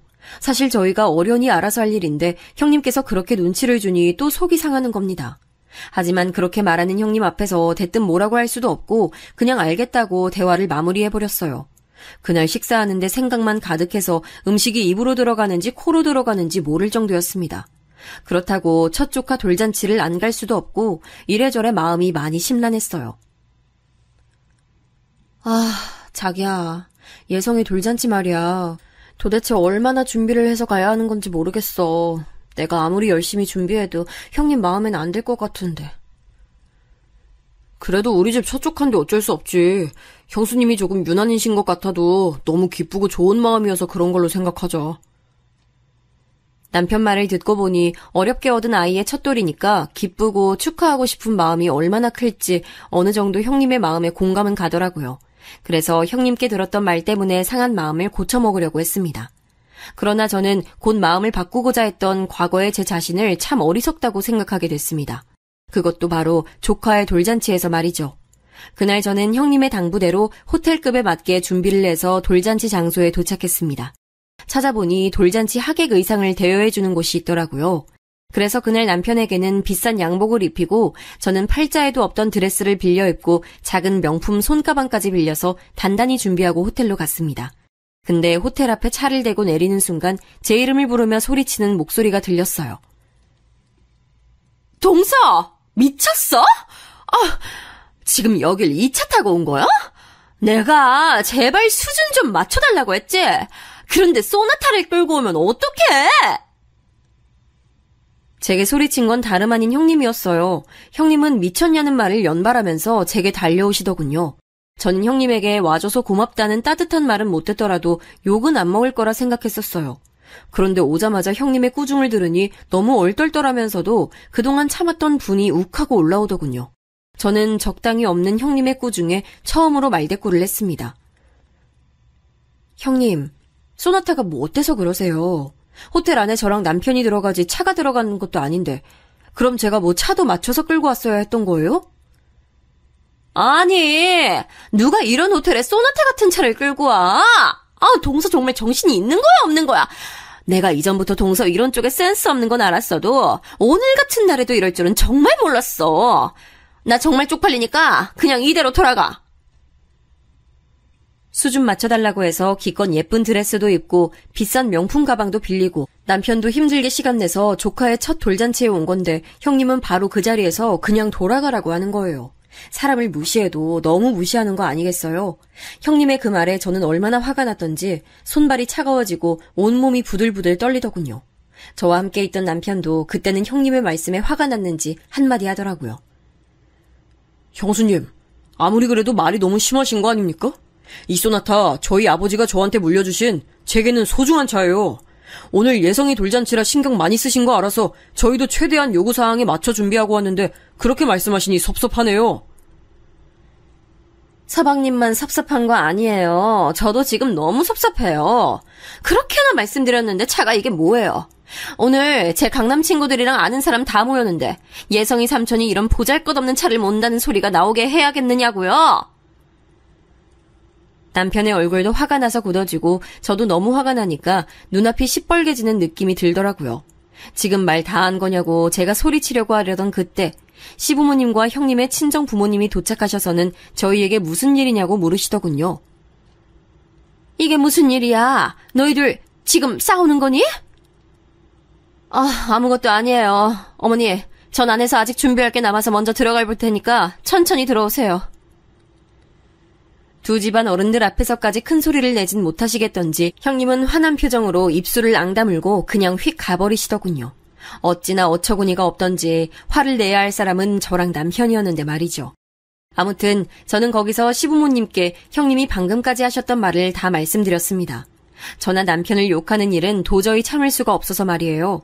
그랬더니 이야기를 전부 들으신 어른들께서는 하나같이 표정이 굳어지거나 어두워지셨습니다. 그 중에서도 시아버지가 가장 어두워지셨죠. 이전에 남편이 말하길 소나타는 시아버지께서 아끼면서 타시던 차라 본인도 애착이 강하다고 했었거든요. 아무튼 입구에서 내내 서 있을 순 없었던지라 시아버지께서 상황을 정리하셨습니다. 네, 무슨 말인지는 알겠다. 그래도 오늘은 좋은 날이지 않니? 이왕 이렇게 식구들 모였는데 오늘 하루만 조금 더 참고 넘어갔으면 좋겠구나. 시아버지께서 하신 말씀을 들으니 마음이 더 안 좋더군요. 저보다 더 기분이 안 좋으실 텐데 하는 생각도 들었습니다. 시부모님이 형님과 조금 더 돈독하시긴 했지만 그래도 항상 제게 형님과 똑같이 잘 대해주시려고 노력하시는 편이었거든요. 그게 정말 감사했는데 이런 좋은 날에 형님이 시부모님의 마음마저 상하게 하시니 도저히 그냥 넘어갈 수 없었습니다. 전 독한 마음을 품고 돌잔치 시작 시간에 맞춰 호텔로 들어갔습니다. 내부는 외부보다 더 휘황찬란하더군요. 제가 남편과 지정된 자리에 앉으니 형님이 절 한번 째려보시더라고요. 저도 꿀릴 게 없어서 똑같이 째려봐주고 그 다음부터는 형님의 시선을 무시했습니다. 돌잔치는 순조롭게 진행됐어요. 모든 차례가 다 지나고 돌잔치 퀴즈 이벤트 차례가 왔을 때 저는 문득 거기서 뭐라도 하나 타가야 속이 시원하겠다고 생각이 들더라고요. 그래서 다시 없을 정도로 열성적으로 참여했죠. 덕분에 딱 퀴즈 하나를 맞춰서 경품을 받았습니다. 그런데 공교롭게도 받은 경품이 차량용 방향제인 거예요. 그때 전 그 순간이 마치 운명처럼 느껴졌습니다. 지금 이 순간이 아니면 형님의 저 오만한 콧대를 콱 눌러줄 기회가 없을 것 같더군요. 조용히 받을 마음이 없어진 저는 사회자가 경품을 받으러 나오라고 하자 당당하게 앞으로 나가 방향제를 받고 사회자에게 마이크를 달라고 했습니다. 사회자는 어리둥절해하면서도 제게 마이크를 넘기더라고요. 저는 웃는 낯으로 말했습니다. 어머, 이렇게 좋은 경품을 제가 받게 될 줄 몰랐어요. 근데 이게 우리 차에 어울릴지 잘 모르겠네요. 우리 차가 소나타여서 말이에요. 그러면서 슬쩍 형님 쪽을 바라보니 형님의 표정이 싸나워지는 게 보였습니다. 하지만 저는 아랑곳하지 않고 계속해서 말했죠. 제가 오늘 우리 차 조카 돌 축하해주러 올 때 소나타를 타고 왔더니 형님께서 그러시더라고요. 소나타가 쪽팔리시다고요. 시아버님이 아끼고 아끼시다가 물려주신 거라 아주 잘 타고 다니는 차였는데 말이에요. 여러분, 소나타 타면 쪽팔린 거예요? 저는 아닌 것 같은데 아까는 형님께서 글쎄 그냥 그대로 돌아가라고 하시더라고요. 그래도 그렇게 돌아갔으면 이런 비싼 방향제도 못 받을 뻔했지 뭐예요. 이 비싼 방향제도 형님께서 늘 수준 높다고 말씀하시는 강남 어디 가게에서 준비하신 거겠죠? 소나타 타고 왔다고 돌아가란 소리를 들었지만 그래도 역시 안 가길 잘했네요. 이왕 이렇게 받았으니 잘 쓸게요, 형님. 제가 최대한 얄밉게 말을 마치자 형님은 야! 소리를 지르시면서 벌떡 일어나시더군요. 그 큰 소리에 조카는 울음을 터뜨렸고요. 저는 픽 웃어버리곤 사회자에게 마이크를 넘겨줬어요. 사회자는 마이크를 받고는 무슨 상황인지 몰라 어버버하더라고요. 하객들은 형님을 보면서 웅성거리고요. 저는 그대로 남편에게 걸어가서 일어나라고 했습니다. 자기야 일어나. 나 여기 더 있으면 속 터질 것 같으니까 얼른 집 돌아가자. 어머님, 아버님, 죄송하지만 저희 먼저 일어나 보겠습니다. 전 거기서 시부모님이 뭐라 한 소리 하실 줄 알았는데 의외로 순순히 가보라고 하시더군요. 그래서 저는 남편이랑 그대로 나와서 차를 타고 돌아가 버렸습니다. 바로 형님에게 전화가 왔지만 받지 않았고 핸드폰도 꺼버렸어요. 그리고 돌잔치 때문에 빼입은 옷이 아까워서 바로 집에 안 가고 남편과 같이 근처 레스토랑에서 근사하게 한 끼 잘 먹고 집에 돌아갔습니다. 그리고 느긋한 마음으로 집으로 돌아가 옷 갈아입고 있는데 갑자기 쾅쾅 하면서 누가 현관문을 두드리는 거예요. 남편이 누구냐고 문을 여니 형님이 미친 사람처럼 남편을 밀치고 들어오더군요. 뒤에서는 아주버님이 형님을 잡고 말리려고 하고 있고 또 빼꼼히 보니 시부모님의 형님의 친정 부모님까지 다 오셨더라고요. 형님이 한성격하는 건 알고 있었지만 이렇게까지 사람들까지 다 데리고 올 줄은 몰랐었습니다. 제가 놀란 표정으로 사람들을 보니 형님이 제게 소리치시는 거예요. 야, 너 미쳤어? 내가 어떻게 준비한 돌잔치인데 감히 네가 내 아들 돌잔치를 망쳐? 너 때문에 지금 무슨 난리가 났는 줄 알아? 네가 그렇게 개소리 짓거린 게 지금 영상으로 내 지인들 사이에 돌고 있다고. 넌 진짜 오늘 내가 가만 안 둬! 그렇게 말이 끝나는 순간 형님이 저한테 달려드셨고 제 머리채를 잡으시는 거예요. 불시에 공격당해서 놀랐지만 저도 가만히 당하고 있진 않았습니다. 그동안 형님한테 쌓인 게 적지 않았거든요. 그리고 저도 이판사판이라 생각했습니다. 그래서 저도 형님 머리채를 잡고 사정없이 흔들고 확 밀쳐버리면서 소리쳤습니다. 가만 안 두시면 어쩌실 건데요? 그럼 내 가족 무시당하는데 거기서 바보 천치처럼 가만히 있어야겠어요? 형님이야말로 뭐 얼마나 대단하시다고 맨날 강남 타령하시면서 저 무시하세요? 막말로 형님 고향이 강남이라 해도 지금은 강북에 사시면서. 제가 그동안 쌓인 걸 속 시원히 쏟아냈더니 형님은 더 화가 나셨는지 얼굴을 일그러뜨리고는 저한테 소리를 지르시면서 다시 달려드셨어요. 달려든 형님의 힘을 못 이기고 제가 뒤로 넘어지자 가까이 있던 아주버님과 시아버지가 달려오셔서 형님을 제게서 떼어내셨습니다. 아무리 화가 난다고 해도 그렇지 이게 무슨 되먹지 못한 짓이야. 그리고 내 둘째 며느리한테 이야기 다 들었다. 고작 차 하나 가지고 사람 무시하고 얕보고. 첫째 네가 그런 아이인 줄은 꿈에도 몰랐다. 아주 실망이야. 아버님이 뭘 하신다고 그런 말을 하세요? 첫 조카 돌잔치에 끝마쳐 와달라는 게 그렇게 잘못이에요? 어떻게 다들 저한테 이럴 수가 있어요? 내가 동서한테 그동안 어떻게 해줬는데? 형님은 울면서 소리치시다가 몇 번 더 제게 달려들려고 악을 쓰셨어요. 하지만 아주버님과 남편이 말리는 바람에 더 이상 움직이지 못하셨죠. 아주버님과 남편에게 막힌 형님께선 분을 못 이겨 그 자리에 주저앉아서 바닥을 치면서 우시더군요. 아주버님은 형님이 예민해서 그렇다고 저희에게 사과하고 형님을 일으켜 세워서 데리고 나가셨습니다. 남편은 제가 형님께 맞은 상처를 살펴보면서 속이 상했는지 고소한에 만에 소리를 쳤습니다. 그랬더니 형님 친정 부모님께서도 맞고소한다 어쩐다 하시면서 언성을 높이시더라고요. 여러분들은 제가 잘못했다고 생각하시나요? 시부모님께는 좀 죄송했지만 저는 형님과 형님 친정 부모님들에겐 하나도 죄송한 마음이 없었습니다. 오히려 그동안 참았던 게 터지니 속이 다 시원하더군요. 결국 시부모님께서 형님의 친정 부모님을 달래고는 돌려보내셨습니다. 상황이 조금 진정되고 나서 저는 시부모님께 죄송하다고 말씀드렸습니다. 몰골이 좀 말이 아니었지만 그때는 몸 상태 신경 쓸 상태가 아니었긴 했어요. 어머님, 아버님, 좋은 날 이런 모습 보여드려서 죄송해요. 아니다. 오늘 첫째 며느리가 잘못하긴 했지. 나도 아까 첫째 말 듣고 속이 참 안 좋았는데 돌잔치에서 네가 한마디 하니 속이 시원하더구나. 시아버지 말씀을 들으니 속 좋게 웃음이 나더군요. 시아버지도 아끼던 차를 그렇게 무시당하고 기분이 좋지만은 않으셨던 모양이에요. 그 후 저는 형님과 모든 연락이 끊겼습니다. 당연한 일이라 생각했어요. 시간이 좀 지난 후에 남편이 아주버님께 전해들은 말로는 형님 친구들이 형님에게 한 소리씩 했다고 하더라고요. 이전에도 그렇게 주변 사람들 무시하더니 요즘도 그러고 살고 있었냐고요. 그 이야기를 듣고 보니 아무래도 형님의 강남 타령은 형님의 자부심이 아니라 그냥 못된 성격이었던 것 같기도 해요. 이번에 저희 딸 돌잔치라 모든 식구가 다 모이기로 했지만 형님은 아마 안 오실 것 같아요. 물론 오시더라도 겁나진 않아요. 이젠 형님한테 맞춰드릴 저는 없으니까요. 그리고 사람을 사는 곳으로 차별 대우하는 사람은 하나도 무섭지 않고요. 저는 앞으로 형님과의 일을 반면교사 삼아 제 딸을 급으로 사람 차별하는 못된 인간으로 절대 키우지 않을 거예요. 여기까지 제 이야기 들어주신 분들께 감사드립니다. 모두 행복하세요.